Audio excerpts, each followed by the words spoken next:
So, last time we discussed the presentations of the semi-simple Lie algebras, and I said something. Let me briefly repeat my main achievements last time. So, the complex case. G is a semi-simple complex Lie algebra, finite dimensional. And V is a representation of it, also finite dimensional. Everything is complex. H is a Cartan subalgebra. Now we consider weight subspace.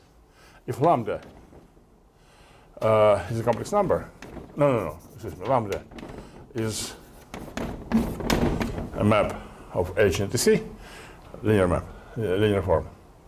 Then V lambda is subspace of V, which consists of those vectors for which H V equal to lambda of H times V for every H in H.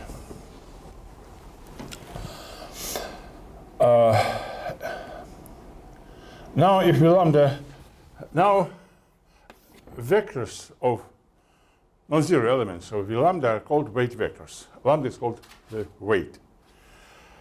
Now highest weight.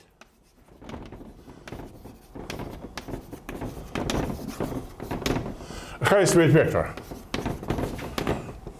is such a V in V, which first belongs to some V lambda, and second is annihilated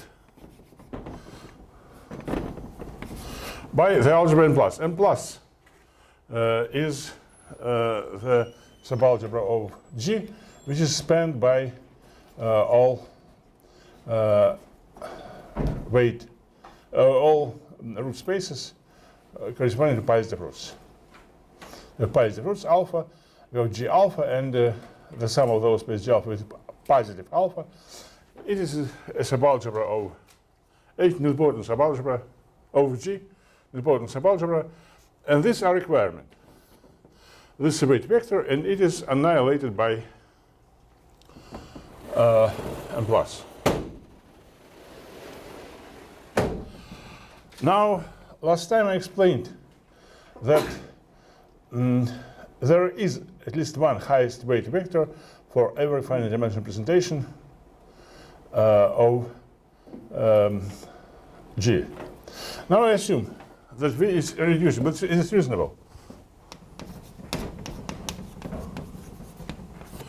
Because there is a theorem that every finite dimensional representation of a semi-simple Lie algebra is the direct sum of irreducible representations. So when we study representations, it is reasonable to study irreducible representations first of all. Now we consider, there is a theorem. There exists, this theorem is not for irreducible representations, for finite dimensional representation. There is at least one highest weight vector. Do you need to repeat why?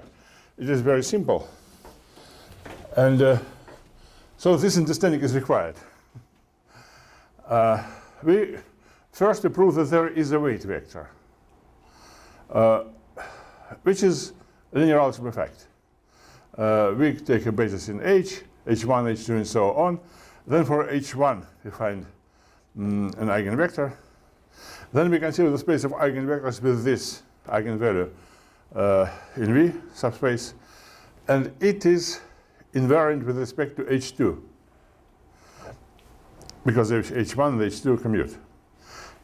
Then within this space V1 of eigenspace for H1, we find an eigenspace for H2.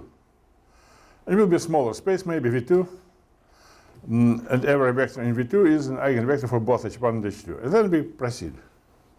As a result, we get a weight vector, not the highest weight vector. highest weight vector should be annihilated by every element of n plus. Vector which we constructed, we didn't do anything for that.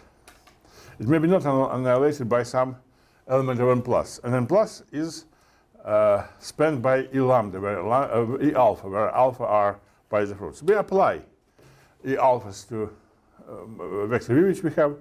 If everything is 0 for every alpha, then it's highest weight vector. If not, then we apply this E alpha and we get a new vector, E alpha v. And the fact is, and again, first of all, it is also a weight vector. The weight will be lambda plus alpha. We proved this last time.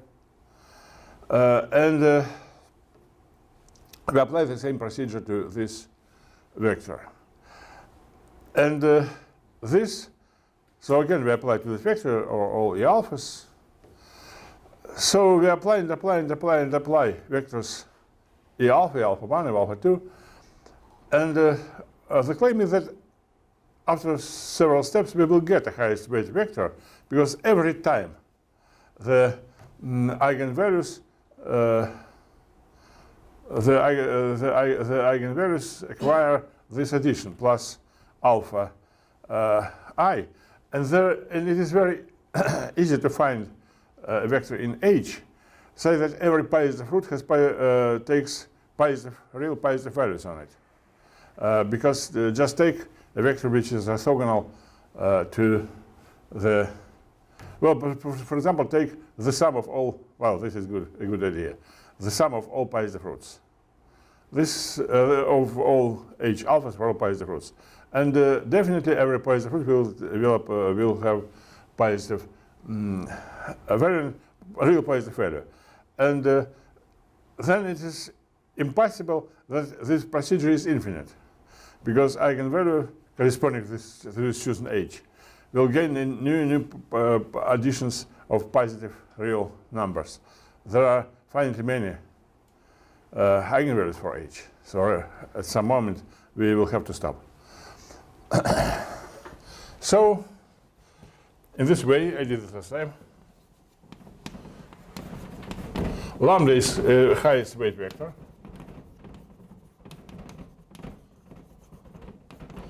And this is, lambda is the highest weight. Now I want to use the fact that the representation is irreducible, and do the following. I take this V,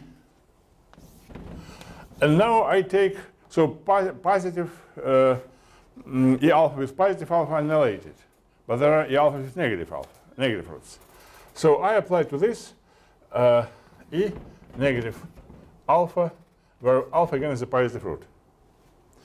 I do it not one time. I do it several times, and I get some vector in V. Also a weight vector. This we know. The weight of this will be lambda minus all this. In some sense, less than alpha, if it is possible to apply the expression less or more for complex numbers. But the differences are real numbers. So if you apply to H, to that H, it will be a real number. Yes. We take all these vectors and span a subspace of V. I claim that W is a subrepresentation of V. Why so? Subrepresentation, this means that every element of G takes it into itself. Elements of G, we can reduce our attention to basic elements. I already said, and you sort of believed, that this vector is also a weight vector, so at least it is the one-dimensional space, which is spanned by it, is invariant with respect to H. That's okay. Now, also we can apply to it E alpha with positive or negative alpha. If we apply to this E alpha with negative alpha, then we get an expression of the same kind. It is within W, right? What happens if we take a positive alpha and apply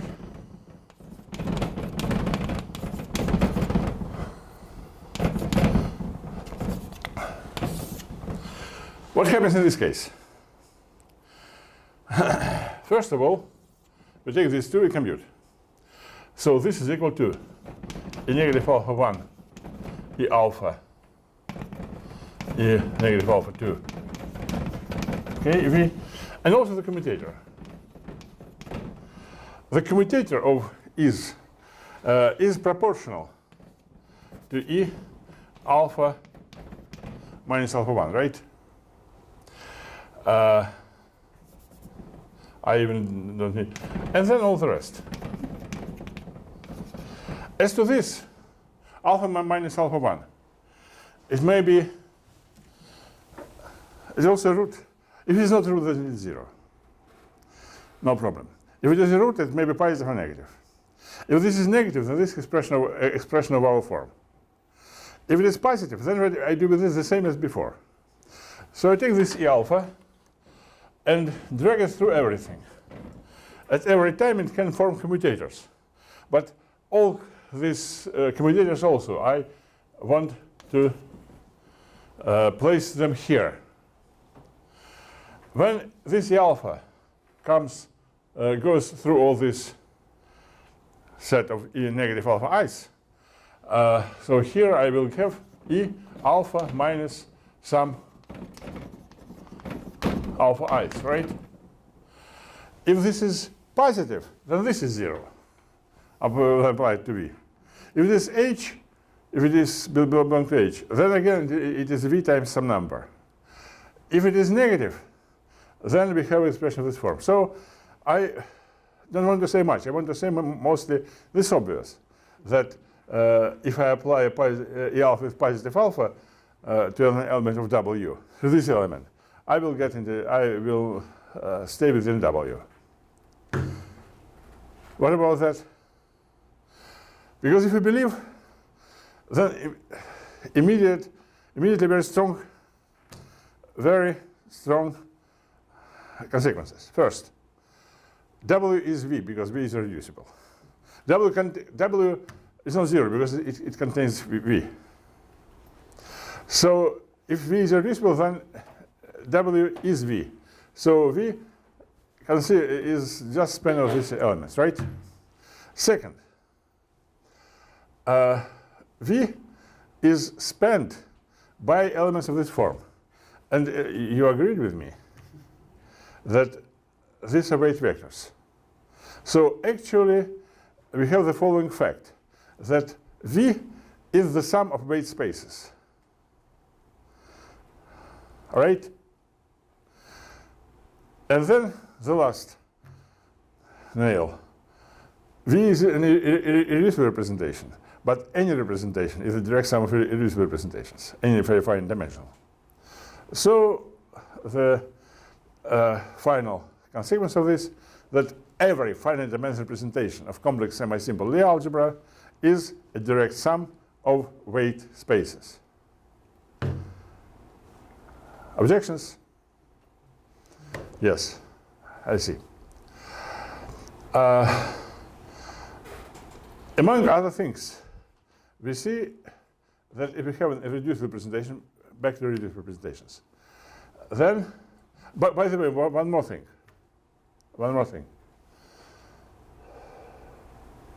No more highest weight vectors. This highest weight vector up to a multiplicative constant is unique. Why? Because you know highest weight vector is after all a weight vector. Being a weight vector, it is not V, right? It belongs to some other space. But let us consider in the same way, if we have another highest weight vector in V, in the same way we construct a subrepresentation of V, which is generated by that highest weight vector. And it doesn't contain V, because we go only down, not up. So V is not reducible. As soon as we has one more highest weight vector is not reducible. I can say that a finite dimensional representation is reducible if and only if it has a unique highest weight. Now, next thing.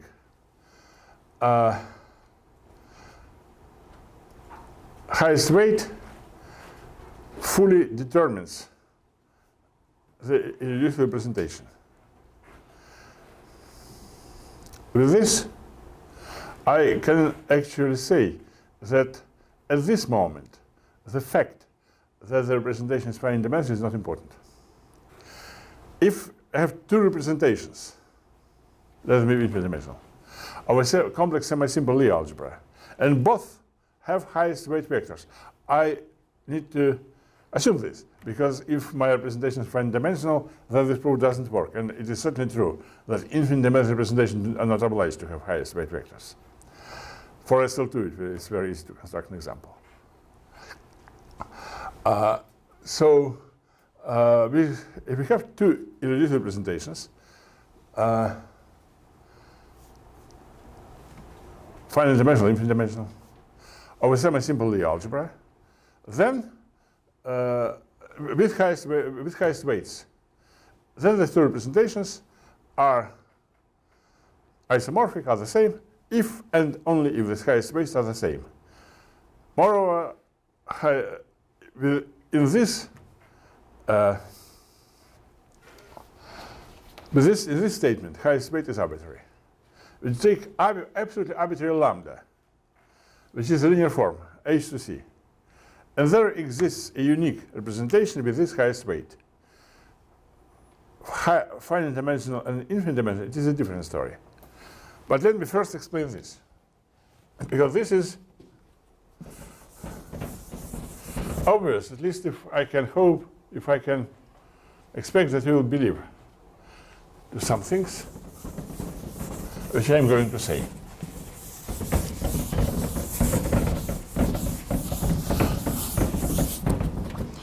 Let us look.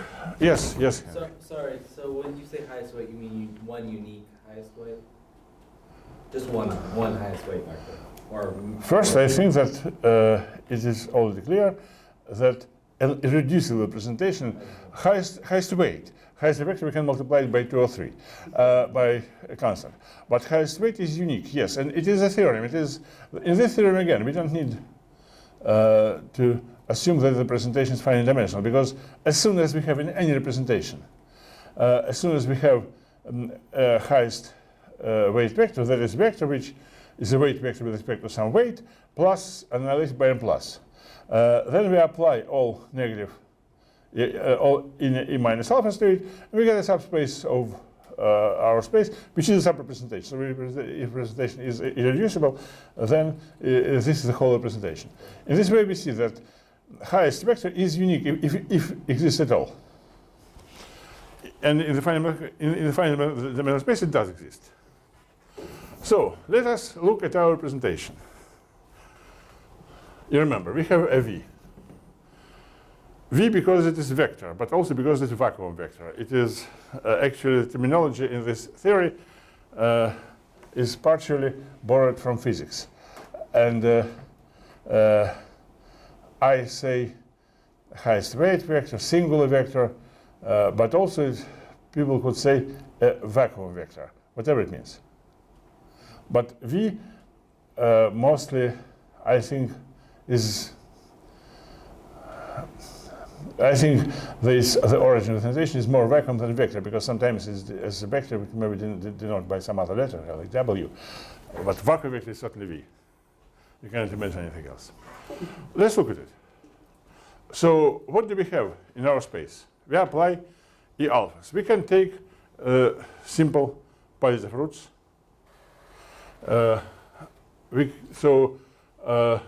E minus alpha I denoted temporarily, but then this notation, maybe I need to write capital, as Fi.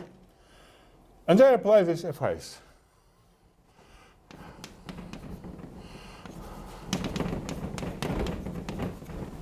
Then to each of them, I apply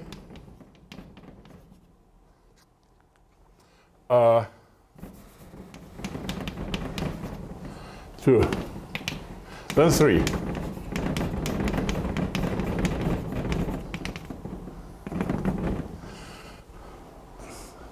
Now the following question arises. Is it possible that actually these vectors are all linearly independent? That no relation between them? And in my attempt to answer this question, I want to make the following remark. There are relations between these vectors, and some of them are sort of obligatory, and some of them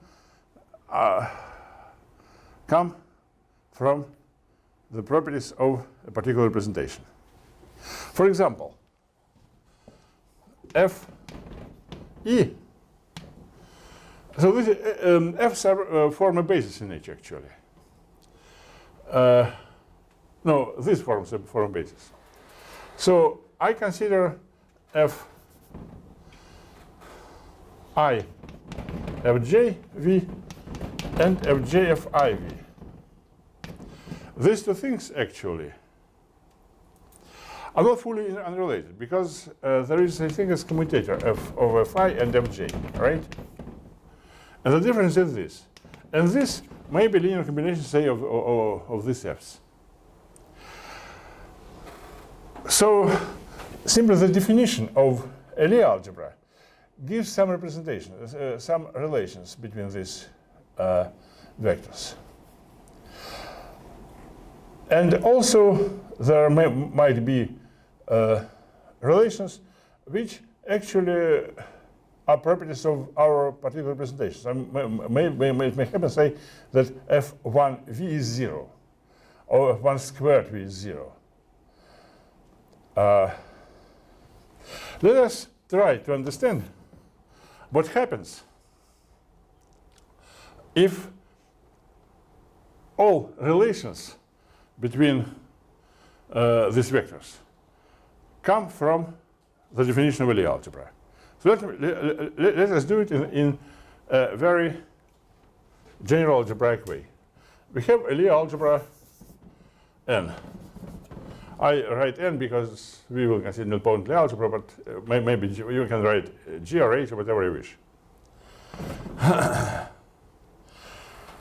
Now I consider the following algebraic construction. The result is called the universal enveloping algebra of N. You know, we apply algebraic terminology to representations of Lie algebras. But actually, a Lie algebra is an algebra. There are representations of algebras. An algebra is a ring. There are modules over rings.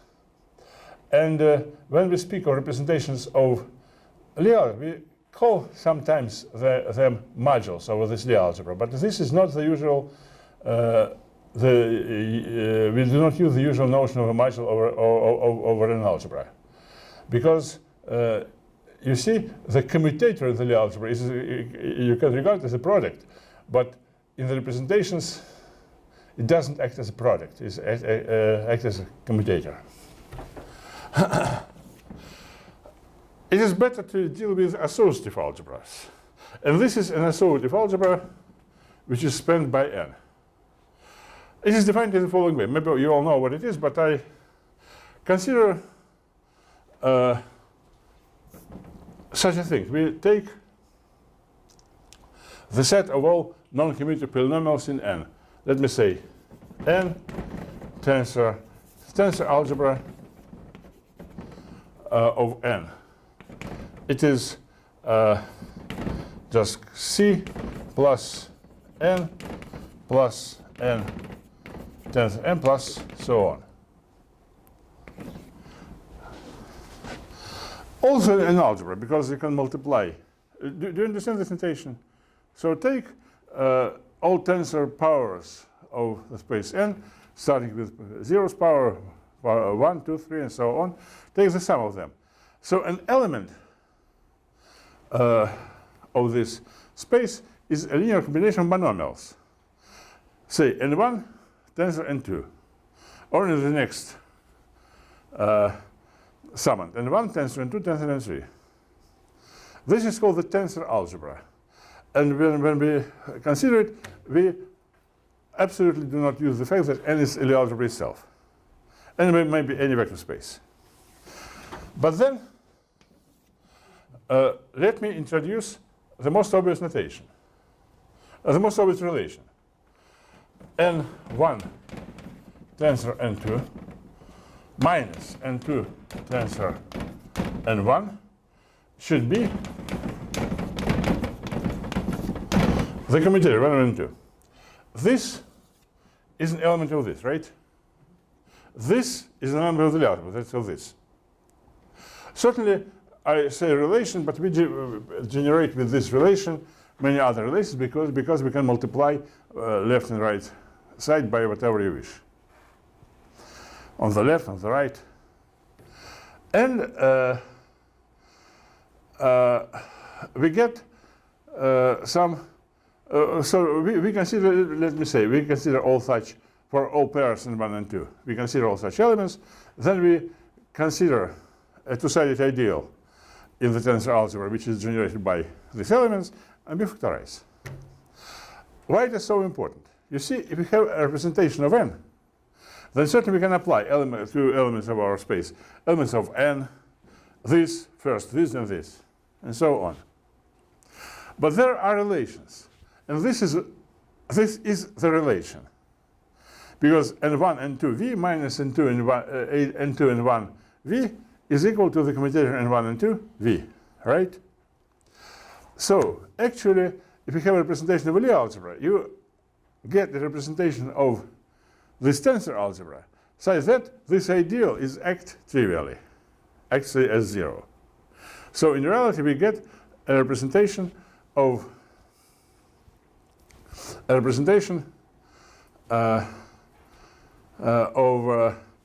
this of this algebra U of n, and it is a bijection. By definition, a representation of a Lie algebra is the same as a representation of U of n, and then it's the same as U of n module as it is studied in the lessons of algebra. So actually nothing. I simply make a simple translation from one language into another language. What is interesting, what is bad if you wish, that n may be finite dimensional. We mostly consider this case. But U of n is never finite dimensional. Because it's easy to understand that if n is not 0, then this is not finite dimensional. It's very much infinite dimensional. But still, by definition, if you read this definition in some reasonable way, by definition, a representation of a Lie algebra is the same as the structure of U of n module. Can I consider this? Yes. If so, you know, if we consider modules over some ring, then we should consider free modules. Consider a free U of n minus module with one generator V. This is more or less the same as we considered before, but still. Now I want to have, it is a representation of n minus, but I want to remake it into a representation of the whole Lie algebra G. First of all, H. I need to fix a lambda.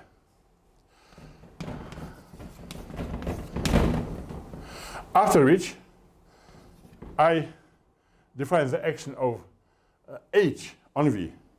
Namely, HV is equal to lambda of H times V. Right? As soon as I have this, I can apply H to every element of U of n minus. Because there are, do you understand this? So if you have H applied to E, then you can take H through everything, and this vector will be also an eigenvector of H with the eigenvalue lambda minus alpha 1 minus alpha k of H, right? Yes. Now, what about n plus? And here I can only repeat what I already said. If you have an element of n plus, then I take in this module free. So this is a free module, but also it is generated by. So it is like well, this I can take E alpha. I apply E alpha to this, and we already discussed what to do. It can be applied. So in this way, this particular module can be described as has this structure of n minus module plus this lambda fully determine an extension of this structure to the whole algebra G, Lie algebra G.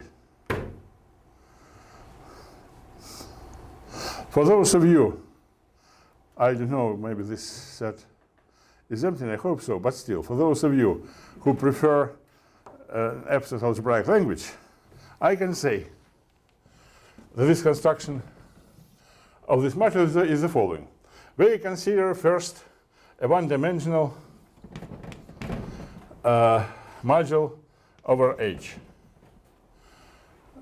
This is correctly a one-dimensional space, and an element of H acts as a multiplication by lambda of H. Then you know there is n plus H. This is projected onto H. This is the algebra homomorphism. So this H module, one-dimensional, I can rework into n plus H module. And the last thing, what I do, I apply to this one-dimensional modular construction, which is known in algebra, and is called the induced representation. Namely, I take this C lambda, and I take its tensor product with UG over with respect to n plus H. This is a algebra of this. This is one-dimensional. This is very much not one-dimensional.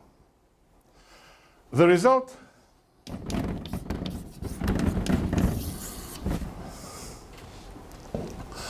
is called M lambda. Is denoted as M lambda, and is called the Fermat module. So for every lambda, we have some construction. Actually, I write this alpha 1, alpha k, but in this language, it doesn't depend on any basis. It is very much abstract algebraic construction of some representation of G, which is a free module over n minus with one generator. And plus, the vacuum vector is annihilated by n plus, and lambda and H acts on this vacuum vector by this lambda. So there is this module. This module, you understand how it looks like. We just take this V and apply to it all elements of universal Welbeck algebra. No other relations besides the relations which exist in the universal Welbeck algebra. Actually, there is a theorem on the structure of the universal Welbeck algebra, which I prefer somehow not to notice. It is called Poincare-Birkefield theorem, abbreviated to BBW, and if you formulate it, you will say that this is obvious. If I say, please prove it, you will do it probably, but you will notice that still it requires some proof. I prefer, maybe it is possible for me to avoid more explicit mentioning of it. But actually, maybe some things which I will say will somehow depend on this theorem. This is simply algebraic structure of the universal Weber algebra, a basis in it. Now we do the following.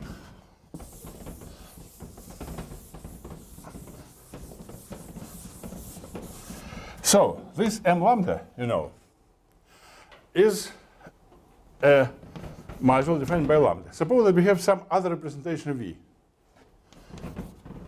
No, not reducible maybe. But with a vector V, non-zero vector, in V lambda, the same lambda. I want to say that there exists a unique homomorphism of the vacuum vector here I can denote as V lambda rather than V. Just to remember this lambda. A unique homomorphism of m lambda into V, which takes the vacuum vector into this highest weight vector. This is my first statement. The second statement, this is 101% obvious. Because m lambda consists of these expressions. E minus alpha 1, E minus alpha 2, E minus alpha k applied to V lambda. We can also apply them to V, right? So for every element in M lambda V, if we know that V lambda has the image V, then we know the image of every element. So there is this unique homomorphism. Very interesting. Now, M lambda, this is the question number one in this theory if you approach it from this side. This M lambda, is it irreducible? Because if it is irreducible, then its image should be isomorphic to it. The kernel of this map is a subrepresentation, submodule of M lambda. So if M lambda has no submodules, then every homomorphism of M lambda to any other module has no kernel, right? M lambda is infinite dimensional, definitely so. Definitely so. So if it is finite dimensional, then we see that if M lambda is irreducible, then V cannot be finite dimensional, right? Because it contains this image, which is infinite dimensional. No finite dimensional space contains an infinite dimensional space, no. Now let us consider a little bit the structure of the module M lambda. If it is if it has a submodule, then first of all, it is also M lambda is the sum of weight spaces. It's obvious from the construction. If M lambda has a submodule which does contain V lambda, then it is V lambda generates the whole M lambda. Then it's called M lambda. So it is if it is a submodule which is not the whole module, but still not zero, then it should be all the sum of weight spaces with weights less than lambda minus, positive roots. From this it follows, in the same way as for V, we can prove that a submodule of M lambda should also have a highest weight vector. From this, we deduce the following statement, that M lambda is irreducible if and only if it doesn't contain other highest weight vectors different from V lambda. Many things. But if we are interested in finite dimensional representations, then the module V lambda, M lambda, should be very much reducible. Now I want to say the following. If we have two prober submodules of M lambda, then their sum is also submodule. Moreover, it doesn't contain V lambda. We have two submodules, both are both consist of vectors of weight generated by weight vectors with weights less than lambda minus alpha i's, right? So the sum of such two submodules is also a submodule not containing v lambda, so also a proper submodule. For example, we can take, if you prefer this language, the sum of all proper submodules of m lambda, and we get a strange thing, a maximal submodule of m lambda. Please take into account the following thing. We know that for semi-simple Lie algebras, every finite dimensional representation is a direct sum of irreducible representations. M lambda is not finite dimensional, and is very much not true for m lambda. M lambda, if it is reducible, it has submodules, has maximal submodule, you know, but the sum of all submodules for m lambda is not the whole module. It is some submodule. By this reason, m lambda is very much not the direct sum of irreducible modules. And there is such a thing as maximal submodule. Now, how it can be possible that V, if this map, the image is also a sub-representation of V. The map should be onto. So its kernel, if V is irreducible, must be a maximal submodule here, right? Otherwise, it will be reducible. So we arrive at the following statement.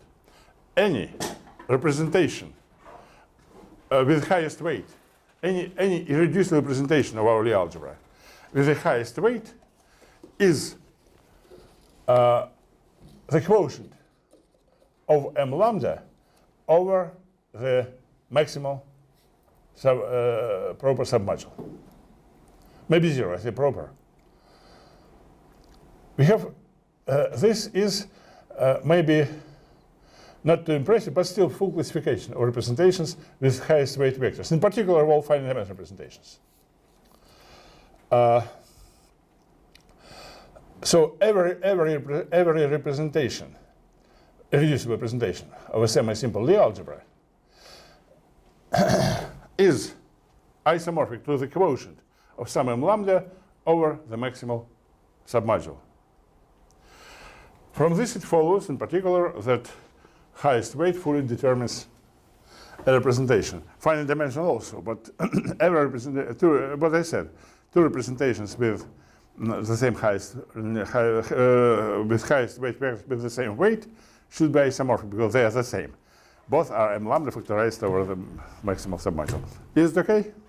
It's very, very trivial looking, but actually very strong statement.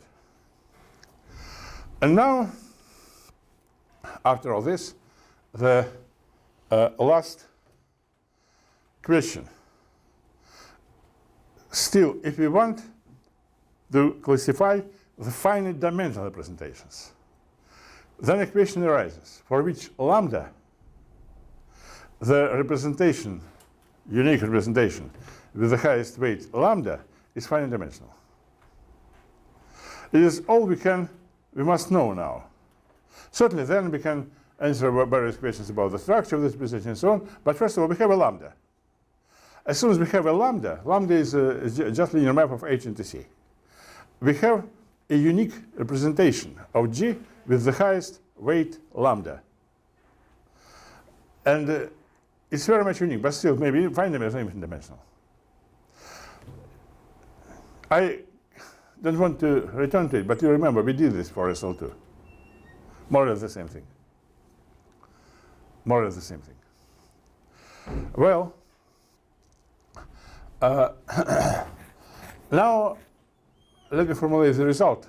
We will discuss it next time, my last lecture. But something are obvious immediately. First of all, G contains some amount of SL2s. You remember, we have G alpha, we have G negative alpha for every root alpha, and we have a one-dimensional subspace of H. These three subspaces sum into Lie algebra is isomorphic to SL2. I can consider this thing in the following case. When alpha is alpha I is one of the simple positive roots. This is negative alpha I, and then in these three spaces, I find generators. You remember how it is done. I actually is 2 divided by alpha I, H alpha I. This will, with the usual commutative relations as in SL2, that is HI EI is 2 EI, HI FI is 2 FI, and H and EI FI is the same. So HI is this. This is important to me. So my representation of G, finite dimensional, is a representation of several algebras SL2.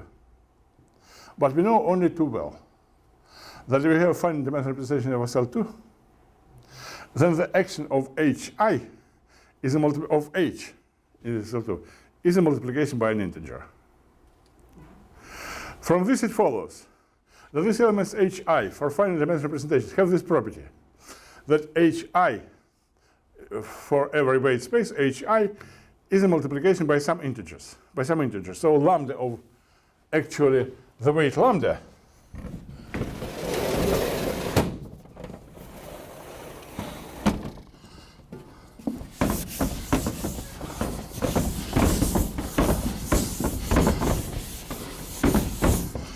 the weight lambda is, if it is a highest weight vector, highest weight in a finite dimensional representation.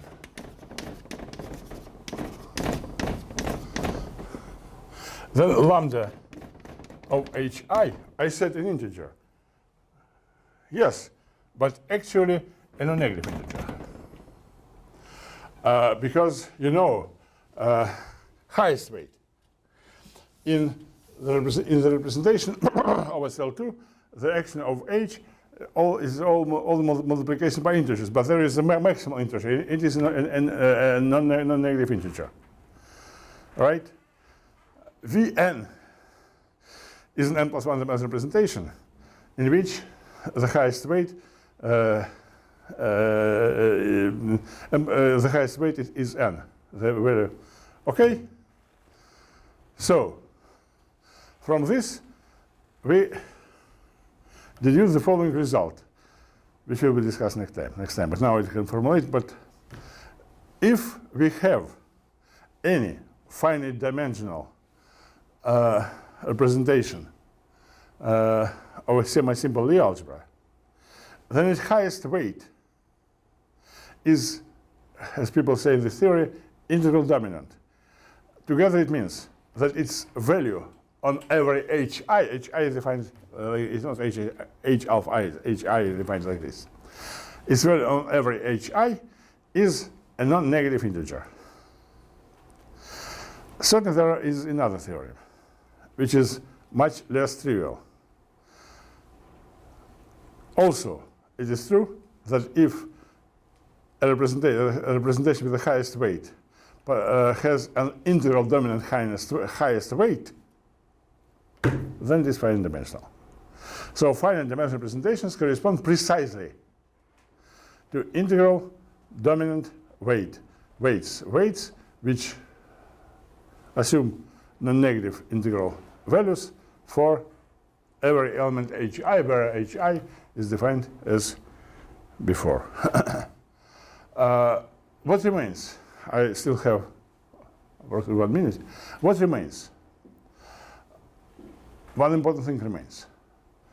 We want to know, for example, if it is finite dimensional. You might understand that finite dimensional spaces have dimensions. Now, what is the dimension? Right? There is a formula for it. I will formula. Not only this. this space is the sum of weight spaces. What are dimensions of every weight space? You understand? So the structure of this representation fully determined by the highest weight. But it is determined, if it is determined, then there might be formulas which express in terms of this highest weight everything related to this representation. These formulas exist, and I will show them to you next time. Now I have to finish. Thank you.